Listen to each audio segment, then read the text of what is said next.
using Islamic symbols and sentiments for financial gain. Political power and public control goes against the true teachings of religion. Islam is a complete code of life that emphasizes simplicity, equality, trustworthiness, and justice. However, in various Muslim societies, it has been observed that some individuals and institutions exploit Islamic rituals and emotions for profit. Political dominance and controlling the masses contradicting the essence of faith. For example, religious preaching today has turned into an organized media industry. Many individuals earn millions by producing religious videos and lectures, especially on YouTube and social media platforms. Such people often charge fees under the names of spiritual coaching, Islamic life guidance, or Sharia consultation, presenting religion like a form of personal counseling.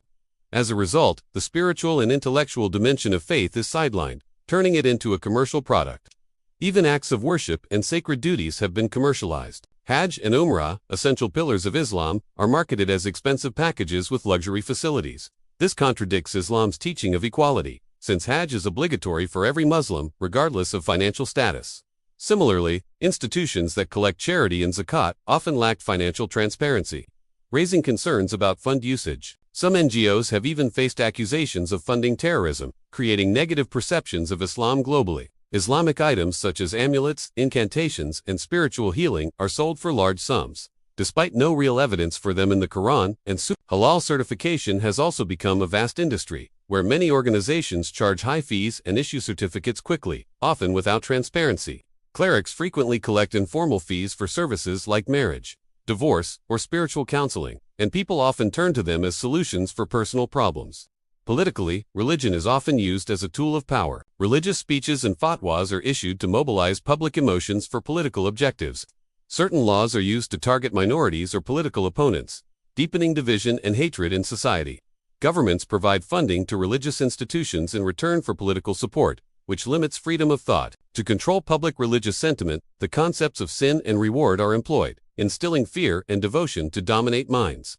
Some spiritual leaders claim miraculous powers or spiritual lineage, using these claims to extract financial and material benefits. Reports of exploitation of women and children in religious centers sometimes emerge, but due to fear of religious backlash, most remain silent.